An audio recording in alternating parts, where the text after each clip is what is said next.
Hi, my name is Matt Call. I live here in the city. I've lived here for 10 years. I also work in the city for the fire department. And I support Bryan for city council. And the reasons I do is because he's informed, and he's optimistic, and he has a plan. As far as being informed, he knows the facts, he knows what's going on in the city, and he's well spoken. He doesn't point out things that happen wrong or problems that we have. He points out solutions. That leads me to being optimistic. I like that he has a positive attitude. He points out the direction that we can go and doesn't point out the things the missteps that we're taking. He always has a good solution and a good plan. Even when we could have done things better, he always has a positive look on how things went. And as far as a plan, I like that he has a thought process to the direction that he's going.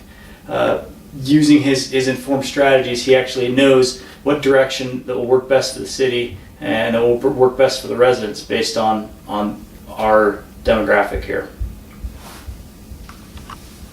Hi, my name is Lynette Rose. I live in Eagle Mountain. I've lived here for 8 years and I'm currently a real estate agent. I've known Bryan Free for several years. He and I work together on the Parks and Rec board for the city, and I just really have enjoyed knowing him. He's a man of integrity. He is very forthright in what he does. He follows through. He would be a great city councilman representing the city. His heart is in the city, and we will be able to see great things come from his decisions with his professional background, and vote for Bryan. My name is Clint Wild. My family, my wife and I moved out here in 2001 into the ranches, and we've really loved it out here. My background is software development, and I also spent 14 years in the National Guard, and I've seen a lot of different types of leaders. And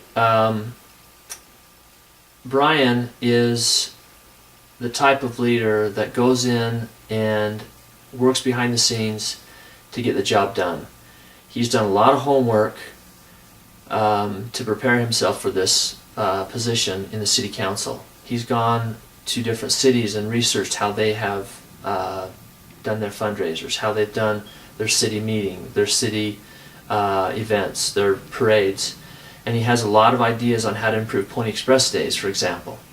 He is very passionate about keeping the budget down, about saving $2,000 here and there wherever he can. That may not seem like a lot, but it adds up. And that, in my opinion, is the biggest challenge we have in the city is cutting the costs. And I can see from talking to Bryan and getting to know him better that that is what he is passionate about doing.